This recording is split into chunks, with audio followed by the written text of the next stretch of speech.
orang-orang tua kita yang dulu-dulu Masya Allah tidak pernah ada beban dengan hamil ini. Hamil, Alhamdulillah dia gembira saja walaupun bayinya masih kecil. Dia terima, nggak ada tujuan untuk menggugurkan. Dan betul-betul ibu-ibu ini punya kasih yang luar biasa kepada anaknya. Walaupun masih dalam bentuk gumpalan darah, nggak mau dikeluarkan sama dia. Dia lebih senang anaknya lahir. Dan memang ibu yang sejati seperti itu ya.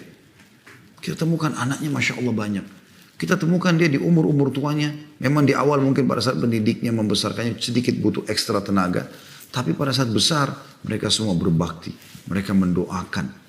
Cukup dia melahirkan, setiap melahirkan pahalanya seperti pahala jihad gitu kan. Karena kalau dia mati syahid kan gitu pada saat dia meninggal dalam keadaan melahirkan.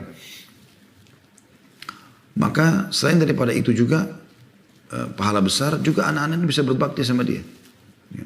Setelah meninggal pun seperti itu tetap akan berbakti dengan mendoakan dan seterusnya. Jadi banyak sekali manfaatnya anak-anak itu.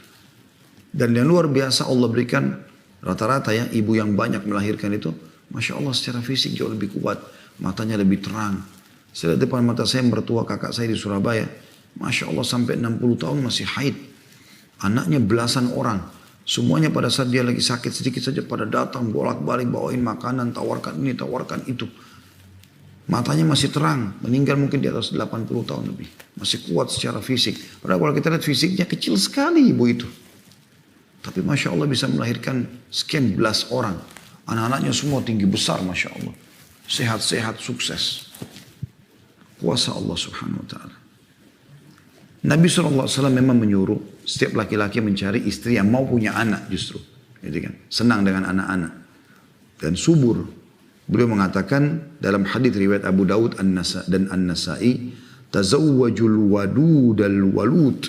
Fa inni mukathirum bikum. Menikahlah dengan wanita yang penuh kasih lagi banyak anak. Karena sungguhnya aku akan membangga-banggakan jumlah kalian. Maksudnya pada hari kiamat. Riwayat lain aku akan bangga-bangga kalian di depan umat yang lain. Teman-teman sekalian di sini ada diambil juga sebuah kesimpulan sederhana. Yaitu memang subhanallah wanita yang penuh dengan kasih sayang bisa terlihat justru karena banyak anaknya. Kecuali dia mandul berbeda. Tapi kalau ada wanita selalu gembira dengan hamilnya berarti orang ini penuh kasih sayang. Karena ini dalam hadis dua kata ini disambung oleh Nabi SAW. Al-waduda penuh kasih, al-walud yang banyak anak. Karena memang subhanallah yang banyak anaknya itu penuh dengan kasih sayang karena dia diuji kesabarannya, gitu kan.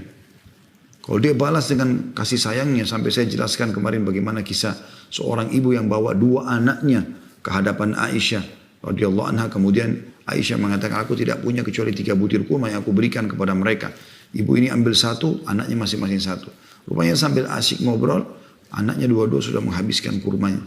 Lalu minta kepada ibunya kurma ibunya. Maka ibu itu pun kata Aisyah membagi 2 kurma yang dia miliki walaupun dia belum memakannya sedikit pun. Lalu dia berikan kepada anaknya. Kemudian aku pun kagum dengan itu lalu aku melaporkan kepada Nabi SAW. Aku ceritakan kepada Nabi SAW. Kata Nabi perbuatan ibu itu cukup membuatnya masuk ke dalam surga. Mendahulukan anak saja. Berapa banyak orang antara kita teman-teman sekalian luar biasa pelitnya. Jadi kalau ada buat masakan itu khusus buat ini buat ibu ya jangan sentuh. Ini buat ayah ya awas. Luar biasa. Ini buah-buahan buat ini dan itu. Kenapa begini? Harusnya kita perlu dengan kasih sayang gitu kan. Maka seperti yang disampaikan oleh Nabi SAW. Tentu kita masih baca dulu poin-poin ini ya. Nanti akan saya lebih jelaskan lebih jauh dalam syarah insyaAllah. Lalu beliau bertanya penulis ini, mengapa takut dan mengurangi kelahiran? Tanda tanya. Apakah engkau takut fakir? Tanda tanya. Apakah engkau takut tidak mendapatkan apa yang dimakan dan diminum oleh mereka? Tanda tanya. Zat Allah subhanahu wa ta'ala yang telah memberimu rezeki akan memberi rezeki kepada mereka. Dan zat yang telah memberimu makan dan minum akan memberimu makan dan minum. Dia Azza wa Jal yang maha mulia dan maha tinggi berfirman, A'udzubillahi minasyaitonirrajim dalam surah Al-Ankabut ayat 60. Wa ka'ayyim min dabbatin la tahmilu rizqaha Allahu yarzuquha wa iyyakum. Saya ulangi ayatnya. Wa ka'ayyim min dabbatin la tahmilu rizqaha Allahu yarzuquha wa iyyakum.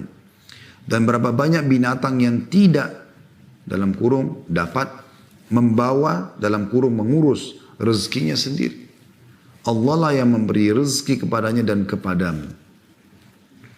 Ataukah mungkin sebabnya ialah khawatir, banyak melahirkan akan merusak badan, kecantikan dan kelembutan seperti yang ditebarkan oleh musuh Islam? Tanda tanya. Lalu ingatlah, wahai saudariku, jika manusia telah mati, maka terputuslah amalnya kecuali 3 perkara. Di antaranya adalah anak soleh yang senantiasa mendoakannya.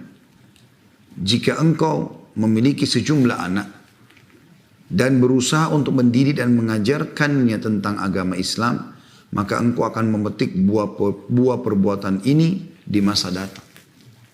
Nabi SAW bersabda, khairu nisaikumul waludul wadud al-muwasiyatul muatiyah idza taqaina Allah wa syarru nisaikumul mutabarrijatu wal mutakhayyilatu wa hunnal munafiqat la yadkhulul jannata minhunna illa mithlul wurabil a'sam. Sebaik-baik wanita kalian adalah yang banyak anak, penuh kasih. Ini tadi saya bilang partner ini ya. Tanda-tanda bentuk kasihnya ibu itu sangat luar biasa adalah senang dengan anak-anak. Al-mawasiyah al-mawati'ah. Ya. Di sini yang dimaksud dengan ada footnote nomor 4 ya. Kalau yang pegang bukunya di halaman 51. Mawasiyah ialah wanita yang membantu suaminya atas perkara dunia dan akhirat. Sibuk. Suaminya selalu dilayani terus. Urusan dunianya apa nih? Makanannya, bajunya, apa saja biologisnya. Dia sibuk dengan itu. Habisin waktu untuk itu. Itu namanya al-mawasiyah. Dan al-mawatiyah. Al-mawatiyah. Ya. Yang dimaksud itu adalah lanjutannya di footnote. Ialah wanita yang menaati suaminya dalam perkara yang diperintahkan kepadanya selain kemaksiatan kepada Allah. Selalu suaminya bilang apapun, ya, iya, semuanya iya. Ini wanita terbaik. Jadi 4 cirinya. Al-waludu, ya, banyak anak. Al-wadud, penuh kasih dan cinta. Selalu mengalah, memberi.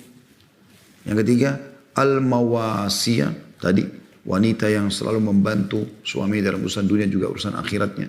Ya, apapun yang dia bisa dukung, dia dukung. Gitu kan. Dia berikan. Yang keempat, al-mawatiyah. Yaitu yang selalu patuh pada suaminya kalau diperintahkan, yang penting bukan maksiat.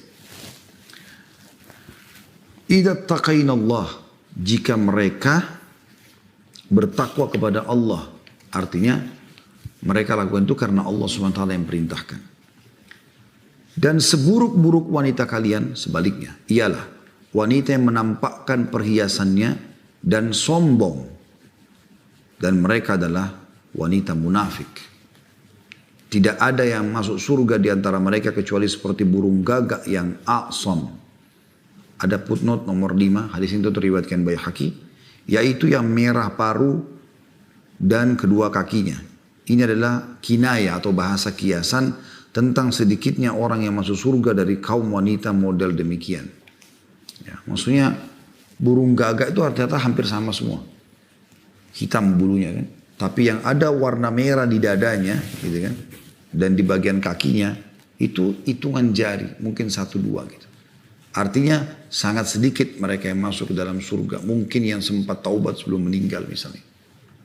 Yang itu masuk surga. Dari di sini yang mutabarrijat. Sifat buruknya adalah mereka suka tabarruj. Pamer-pamer kecantikannya. Ya.